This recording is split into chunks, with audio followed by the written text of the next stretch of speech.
asparagus. Asparagus. So I just found out something really super exciting about asparagus, which is in season right now.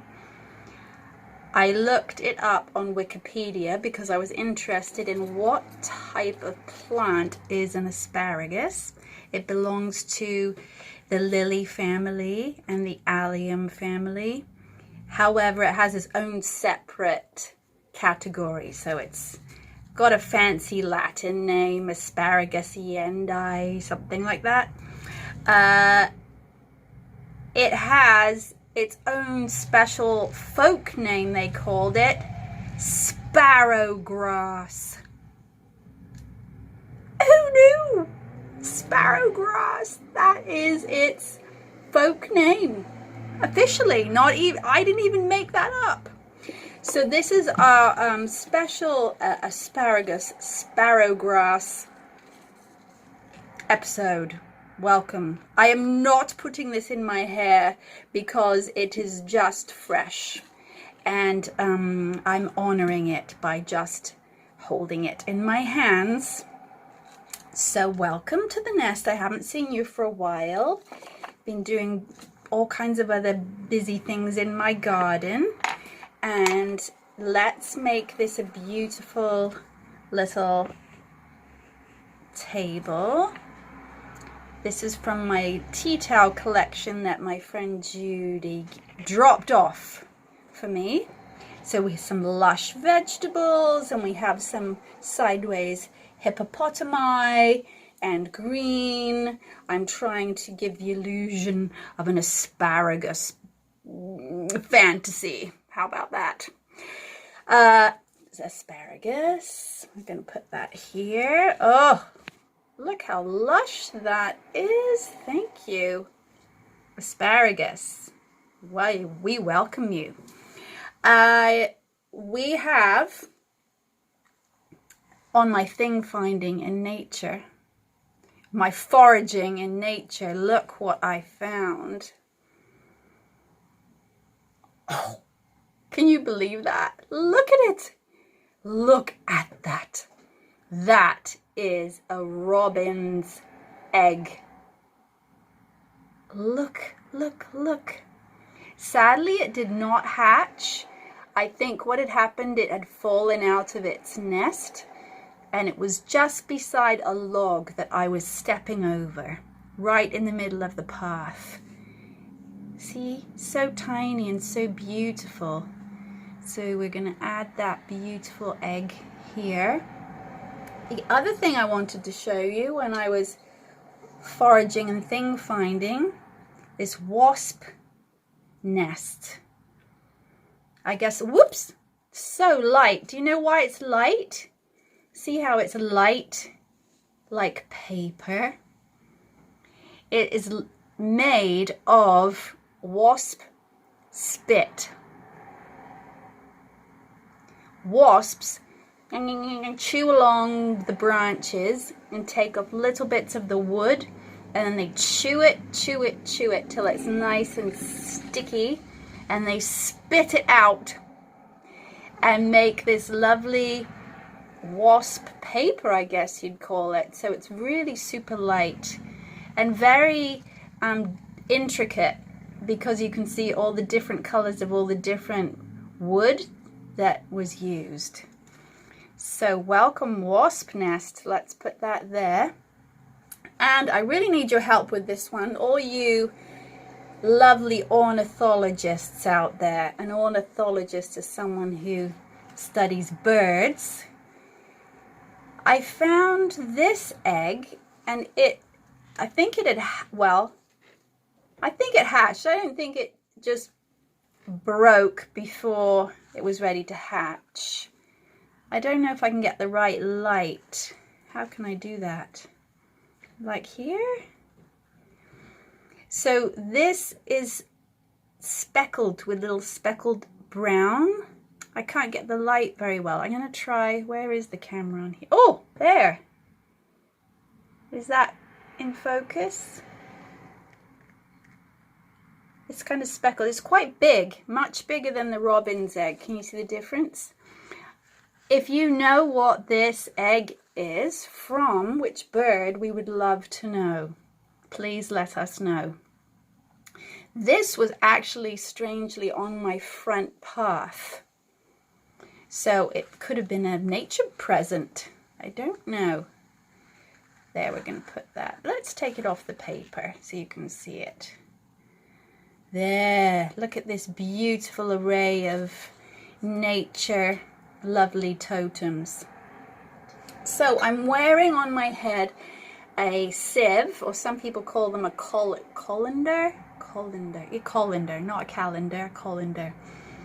And because we're going to go up the faraway tree today, and a little extra protection for the noggin when you're climbing trees.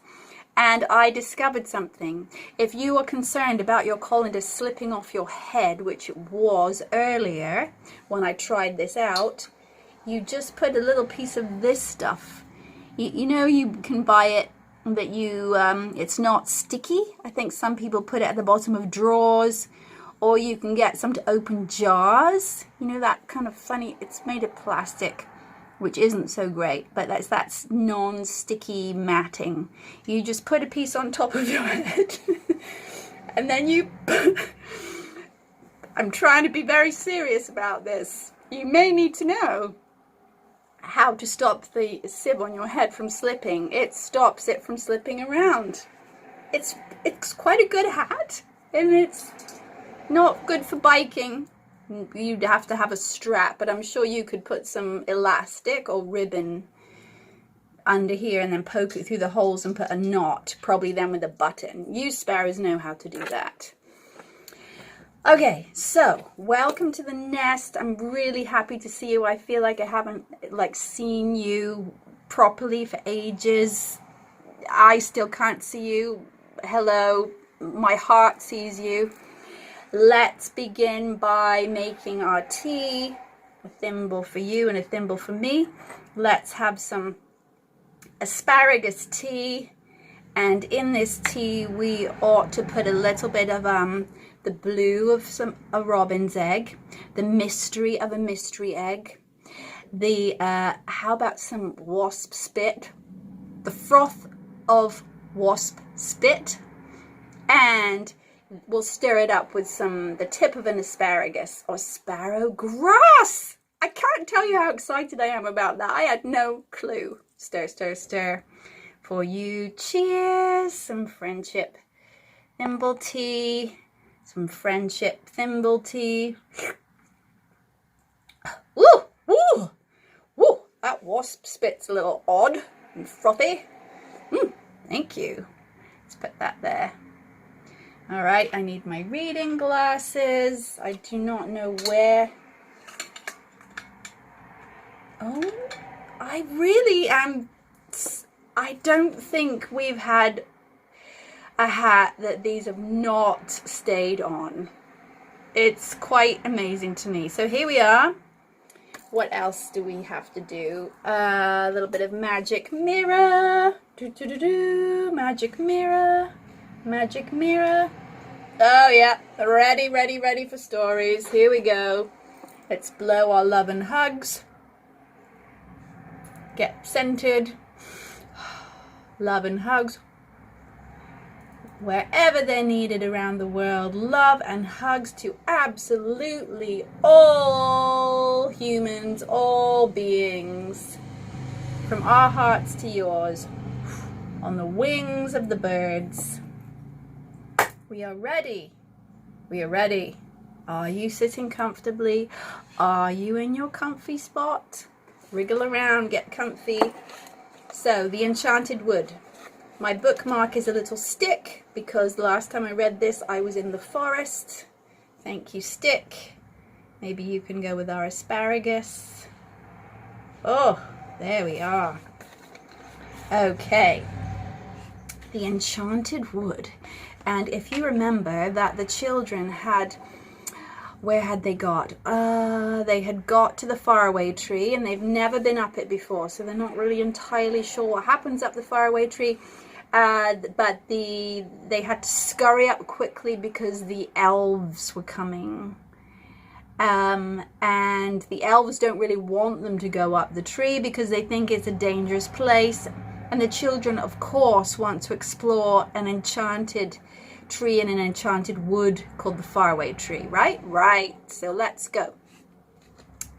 Before very long, the children were hidden in the branches as they climbed upwards. When Mr. Whiskers was the elf, when Mr. Whisker with the very long beard that he tripped over and really he should wrap around perhaps and tie at his waist, Mr. Whiskers. When Mr. Whiskers came back with 5 other elves, not a child could be seen. All 3 had quickly climbed up the tree. "Oh, hey, you come down!" yelled the elves, dancing round the tree. "You'll be captured! You'll be lost! This tree is dangerous!" they cried. And the children giggled and peered down. The faraway tree seemed to be growing acorns just where they were. And so Joe picked one and threw it down, and it bonked Mr. Whiskers on the hat. And he rushed away shouting, Oh, something's hit me from the tree! Something's hit me from the tree! Run away, run away! And then there was silence. "Oh, they've gone," said Franny. "Oh, I expect they didn't like it very much when acorns started raining out of the tree. Come on, let's go further up." "Well," said Beth, "this must be an oak tree if it's growing acorns." Did I say, said Beth? Yes. But just as she said that, she stared in surprise because something nearby was prickly and green, and she reached out and said, "Goodness, it's a prickly chestnut case with hard nuts inside." "Good gracious," said Joe, and it's growing horse chestnuts and acorns on the same tree? What a very peculiar tree. "Well, said Beth, let's hope it grows apples and pears when we get farther up." And they started to giggle. The children were just delighted that it was such an extraordinary tree. And soon they were quite high up. When Joe parted the leaves and tried to see out of the tree, he was amazed to find that they were far higher up than the tallest tree in all the forest. The children looked down on top of all the other trees, which looked like a broad green carpet far below. Joe climbed higher and suddenly gave a shout. Hey, come up here quickly. I found something really odd." So Beth and Franny climbed up quickly. "Why, there's a window in the tree," said Beth. And sure enough, there was a window in the trunk of the tree. They all peered inside. And suddenly the window flung open and an angry little face looked out with a nightcap on.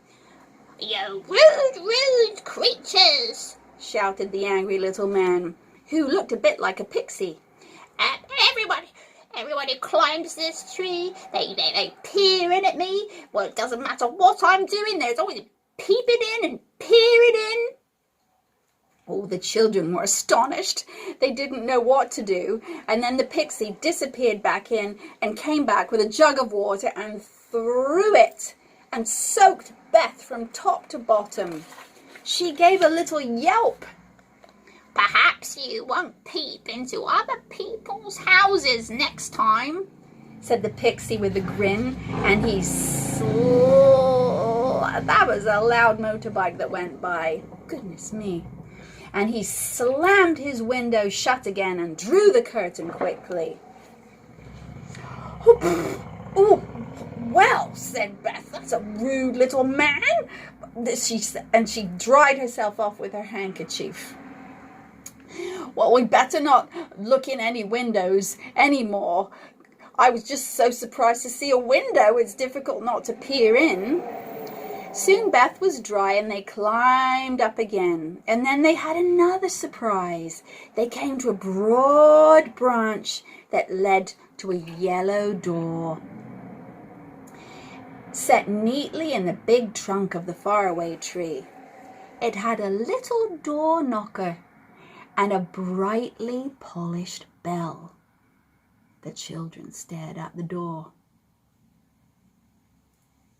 "I wonder who lives there," said Franny. "Should we knock and see?" said Joe.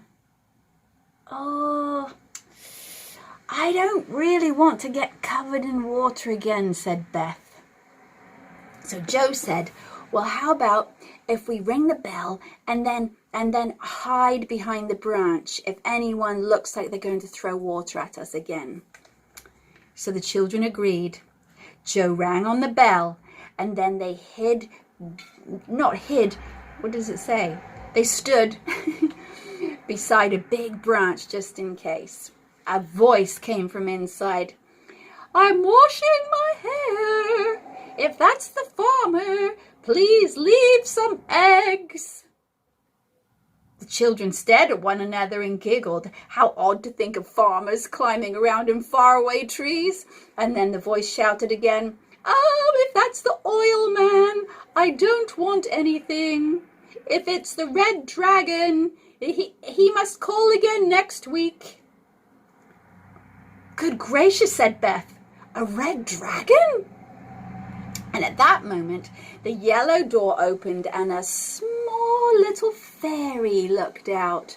Her hair was all fluffed around on her shoulders while she was drying and rubbing it with the towel. She stared at the peeping children. Did you ring my bell?" she said. Can I help you?" "Oh, hello," said Joe. Excuse us. We just wanted to see who lived in the funny little tree house." And the fairy smiled, and she had a very sweet, kind face. "Come in for a moment," she said. "My name is Silky, because of my silky hair. Where are you off to?" "Oh," said Beth, "we're climbing the faraway tree to see what is at the top." "Oh, well, be careful that you don't find something horrid," said Silky, giving them each a chair to sit on in her little tree room. "Sometimes there are dreadful places at the top of the tree, and sometimes there are strange lands too. Well, last week there was the land of Hippity Hop, which was dreadful.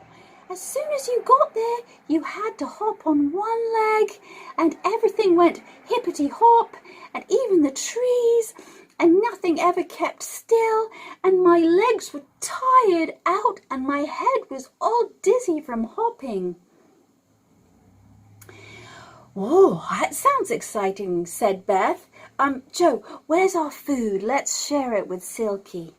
Silky was pleased. She sat there brushing her beautiful golden hair and ate sandwiches with them. She brought out a tin of pop cakes. Pop cakes? They sound great. What are pop cakes? Let's read about that. She brought out a tin of pop cakes, which were lovely. As soon as you bit into them, they went pop.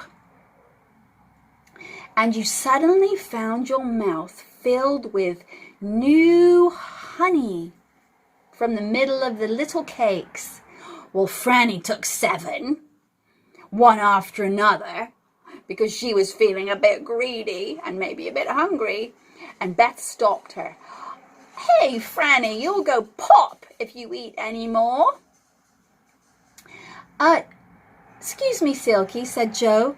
"Do a lot of people live in this tree?" Yes, lots of people live in this tree. They move in and out, you know. Well, I'm always here, and so is the angry pixie down below. Oh, well, we've met the angry pixie, said Joe. Well, yeah, He was very angry. He threw some water at us, you know. Oh, I know, said Silky. He's just a little bit grumpy.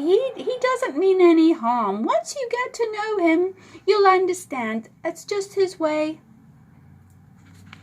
Well, who else is there, said Beth. Well, there's a Mr. What's-his-name above me, said Silky. Nobody knows his name. Well, actually, he doesn't know his name either. So we all just call himself Mr. What's his name, and he what did I just say? I'm lost in the land of Silky. Okay, just a second. I'll get back. Come on, Silky, come back. Okay, I'm back. All right, here we go. So he calls himself Mr. What's his name. So we all call him Mr. What's his name. But don't wake him up if he's asleep. He will chase you. He's even more grumpy than the angry pixie if you wake him up from a nap.